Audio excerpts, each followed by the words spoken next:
Thank you, Dan Brand, for this really nice introduction. I hope you're fascinated by the pilot videos before this panel discussion, and there will be some more after this panel discussion. Now you can lay back and listen to what we are talking about, because we have a really big and great issue in front of us. The fate of the global supply chain, and in essence as well, the fate of globalization as we know it. Well, the pandemic, as you already know, laid bare the vulnerabilities. But of course, the problem will not end with a vaccine, because just thinking of the power game between the US and China, or thinking of increasing a risk of climate change globally, we'll see really mounting risks. And the question is how to deal with that. And one proposition is, of course, the smart factory. Can a smart factory relocalize manufacturing and production? Can it solve the problem of the global supply chain? And the end, of course, will it end, put it that way, will it end the globalization as we know it? And I have three great minds discussing with me over here, great leading experts in this field. There's first Valerij Asmus. Welcome, Valerij, from Manager MBC, from Strategy for Digital Initiatives from Mercedes-Benz AG. As such, he's an expert in Industry 4.0, smart factory and supply chain. He also coordinated the big data and artificial intelligence activities at Mercedes-Benz. So very much expert on the digital side. Enno Kraft is the leading expert for automotive supplies at Microsoft Germany. His responsibilities include solutions for Industry 4.0 as well, and intelligent supply chain. So an expert and very fitting as well. Before joining Microsoft in 2019, he worked as a member of the executive board of a German automotive aftermarket company, so distributing spare parts for cars, for example. So he has deep knowledge in the manufacturing side as well. And last but not least, Lisa Smith. She's co-founder and managing director of Prewave. And if you want to know what risks your company will face in the next days and next weeks, maybe you should ask her, because she analyzes with her startup social media, tweet, posts, and news outlets for upcoming risks like pollution, like social unrest, political unrest. Well, get to her, ask her what's coming in the next few days. And I would like to start with Lisa with a question, her take on the global risk situation. Is it appropriate, or is the impression right that we are getting into a time where there's more unrest globally, where companies have to face more risks than they had in the last 10, 20 years? Yes, hello, hi, I'm really excited to be here, and thanks for the question and this interesting topic. And yes, I mean, certainly, obviously, in the last months, we have seen a lot more risks. Basically, we've monitored a lot more risks than in the time before, and we anticipate that also for the next months, but also years. I mean, obviously, the time in the corona showed also a lot of more other types of risks. It's not only about the amount, but also new types of risks that companies face. If we think about shutdowns of companies because of infected employees, borders that are closed, and so on. These types of risks, these were things we in the previous years we didn't really have on the radar, because it was just not a big deal, let's say. But these are coming up, of course, now, and for the next months we anticipate a continuation here. But also the consequences, of course, of the corona crisis is something that we anticipate for the next months. We have profit warnings, mass layoffs, but also shutdowns of suppliers. If we're now thinking about the automotive industry, this is, of course, let's say, a risk that we anticipate. Thinking longer term in the future, the ones you mentioned, climate change and all the consequences that come from it, social unrest, these are definitely risks that companies need to have on the radar. So we certainly believe that this topic gained in priority in the companies. You're doing risk prediction, right? So how far in advance can you warn companies of a certain risk? Is there any time frame, week, month, years, even? Yeah, so that really depends on the event type. So we are monitoring more than 100 different event types. One would be, for example, social unrest, strikes, demonstrations. These are typically, we can warn companies typically days to weeks in advance. There are others which are really long-term, like site closures and so on, that we can anticipate also several months before. But then there are others that you can really just monitor in real time, like fires, explosions, things like that. These are things we can't predict, but still there is a difference depends on that this happens somewhere in a factory, maybe in Bulgaria or in Asia, and the time it takes until somebody who needs to know it here in Europe or in the US knows it is usually, it can take days or weeks. And this is basically here with the digitalization, we can basically establish a direct link such that you know it in the moment that it happens. Mm-hmm. Yeah, Max, so knowing it in advance, even weeks in advance, is helpful, but it might not solve the fundamental problem of how to deal with that. I mean, finding new suppliers is not very easy. Is it really a possibility to reshore production capacities or supply chain, and is a smart factory really can play a part in this reshoring activity? So, well, renationalization, for example. Yeah, I think like the reasons for a smart factory in the first place, I mean, before COVID-19, they were coming from a different perspective. I mean, overall, first you have to say that typical management appearances like Lean, Six Sigma, that doesn't really work as well to predict these kind of happenings. And the second thing is that all companies are looking at efficiencies. They were looking at it before and they are looking at it now. So the thing is, IIoT can help gain efficiencies, but you need to make use cases and OEE improvements out of that. When it comes to this global, like Lisa just mentioned, to all this global pandemic or something like a worker strike and social unrest, I mean, this is something you need to predict in the future because it can cut off supply chains. So in general, I mean, first there's three things why you would do it, like a smart factory, especially compared and to what Lisa just said. So you first you want to increase transparency in the supply chain because that helps you make predictions. And then you get customer insights into customer demand. And the third point is like what I just mentioned before, the manufacturing agility. That is what you have to take a look at. And tech can be an enabler for that. Even the shortage of workers, because maybe they're infected, maybe there's a strike, maybe there's social unrest. And if you're fully paper-based, let's say, in a very old way, then you're just really helpless in this kind of situation. Valerij, I mean, Daimler just opened the Factory 56 in Sindelfingen, which is heavily digitized. So maybe you could give us a dose of reality of how these factories can really solve these problems. Is that a real hope, or is it just more of a vision might happening in the future, not built into the smart factory concept right now? Okay, the answer can be very long or very short. You will most modern technologies in the factory. As many systems as possible are IoT connected, and data is monitored in order to identify anomalies as quickly as possible. We always prefer paperless digital models. We have assistance systems which enable us to bring the best quality in the despite in the increasing complexity of the products.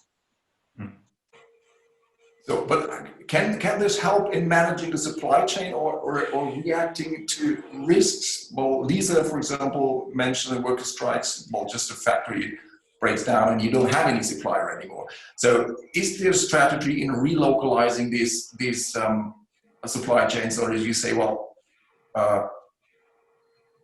it's not working? That's not the idea of the smart factory. The idea is what Max said, it's just efficiency and of course cost reduction. This is also a part from the smart factory where supply chain must be also networked, and we have a lot of points which we look every time, and we work together with partners, with suppliers, which can help us to say the supply chain is stable or not. Okay. Yeah, because because I'm if I'm sounding a little bit skeptical, because I was trying to make one point. Max mentioned that smart factory was most about cost efficient, but there's another part of the reason of outsourcing, of course, is that you just can't produce the parts you need by yourself. You don't have the knowledge to produce them, so it doesn't help. Maybe it doesn't help to localize them because, well, you're just not able to produce them, Max. How do you deal with the second part of this global supply chain issue? Just having specialized. suppliers? I think so. It depends on the industry you're looking at, because there, like I mentioned before, the IoT part of the smart factory. That's I think that's a topic that's been discussed for years, and the cost of technology is decreasing. The cost of cloud computing is decreasing, so it gets more tangible and more feasible. And the question before was, so we had growing markets in China, and we had, so the number of cars produced each year, it was nearing the 100 million mark. The thing is, with the COVID-19, now or some producers actually had a problem. So they had the market, let's say China, that wanted cars, but it wasn't possible because some parts were missing in other parts of the world. So, I mean, that's where we're talking about centralization, decentralization. And the answer for that, I think it hasn't been found. There's a lot of new technologies that maybe would make you able to produce, let's see, C parts for yourself, which you normally would buy from somewhere. But they have to be, you cannot just 3D print them and put them in your car, because you are, in the end, I mean, if there's an accident, you would want this part, to be secure. So that's the second part. And that's the second part where we are in a discussion at the moment. Because the pandemic, and we're talking a lot about the pandemic, I wanted to start like I did with the, in general, smart factory capabilities. But the pandemic really was speeding this whole development. It was speeding it up. Because what you just asked, that is exactly the question or the situation where we're standing now. A car consists of, I think it's over 30,000 different parts. I mean, at least main parts. And I don't think it's the ambition of an OEM to produce them all on their own for every facility where they produce cars. So I think that we're in a struggle at this moment, what to do next, because the technology is evolving. Once you have a smart factory, you could build a next hall to it and say, okay, this C part or this part we're going to try to produce on ourselves, on our own. But I think that's very difficult, and I don't really have a clear answer or, let's say, forecast for that. Yeah. Well, Lisa, when you listen to what Mark said, or listen to Valerij, what Valerij was saying, what is your vision of integration of your service into their business? So how should that work to coming from the warning to, well, the change in the supply chain or filling the gaps in the supply chain? How does the process work in your opinion? Yeah, so let's say we don't believe in that localizing is or centralizing is essentially the solution, but it's, I mean, it can be part of the solution, but we rather believe in, basically managing the global supply chain better. I mean, there's still a lot of potential to make the processes better. Like there is hardly, any industry where there's really transparency and visibility throughout several tiers of the supply chain. And so really knowing like how does the supply chain actually look like? So this is the basis. And then, the next step on what is actually happening in those supply chains. And then combining this, like where are my parts and what is happening at the same time? And then if you come to the next step on, okay, what if something happens? How do you resolve it? What you mentioned before. This is then another challenge. But all of these things, there is still a lot of potential, let's say, for improvement through digitalization and also improvement of communication throughout the several tiers of the supply chain.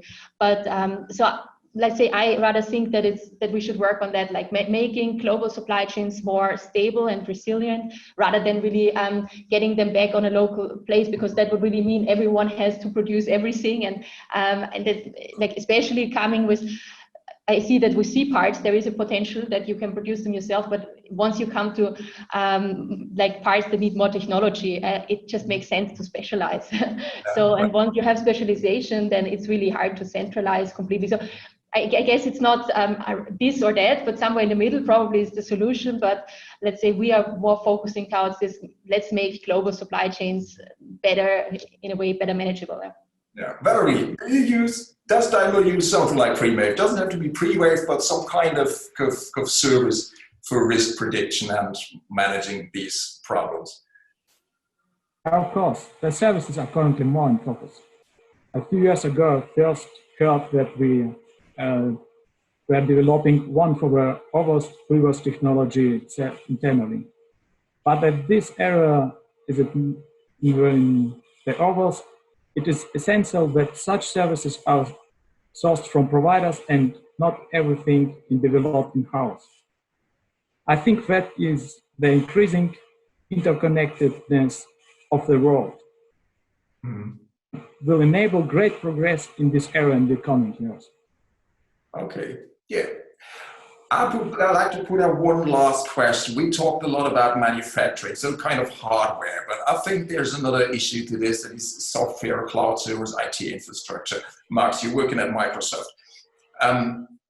Shouldn't be, or well, it is part of the discussion right now to build a European cloud system to make one sovereign from the US or from China. Is it, in your opinion, necessary that Europe does this, or, well, would it work without? Or is it a hassle and it costs a lot of money, which, well, will never end profitable?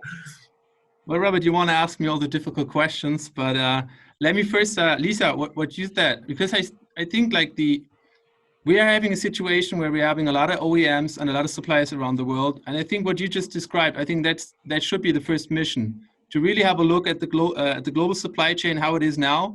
And then you want to have, digital factories connected to suppliers. If they start sharing bidirectionally the information with the OEMs, and the OEMs share about raw materials, work in progress, finished goods, capacities, commodities built, then if this gets connected together, we would have a lot of improvement. I mean, the thing is, we're not at the state now, at least for most of the companies, I would say. So a platform, for example, where they could exchange these data and where they could gain from each other, that would gain a lot of efficiencies. And then we're coming like to your question, I think, Robert, what this platform, or where should this data be?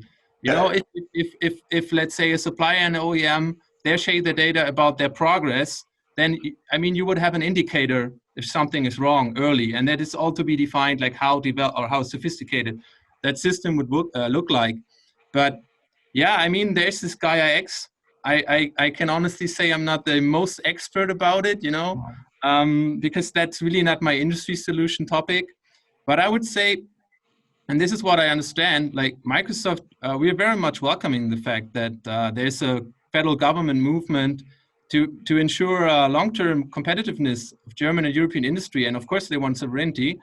But the thing is, I think from a perspective of a user, I would say. So an OEM, a supplier, it has to be the highest standards of power, of actual usage for this platform or whatever it is, because I'm really not too deep in the topic. But from what I understood, I think a few months ago, our CEO was in talks, and we all already reached out. We would contribute, but we are contributing, I think. It's all behind the scenes, I guess. But we're not close to this approach. We understand where they're coming from, but we're a hyperscaler. So basically, I think we are what they want to do or where they come from. And we're willing to contribute. We've got guiding principles. Microsoft really cares about security. We care about guiding principles, how to work with clients. We're TISAX compliant. We've got a lot of security offerings. So I think that should work together, or could work together in whatever way needs to be discussed and found out, I think. Yeah, great. Well, unfortunately, we ran out of time, but Microsoft is not only behind the scenes, but pretty officially approaching Gaia X and want to work together with that. So that's great. Well, thank you to you all. Sorry we had this short discussion. I would love to discuss it a bit longer. Well, stay healthy, and let's hope we'll at least be so globalized, working together, that we find a way out of the pandemic, because, well, I would like to see you in person next time we'll meet. And now I wish you great, fascinating hours in this Startup Expo Day, and I'm handing it back to our studio. Thanks a lot. Thank you very much. Thank you. Thank you.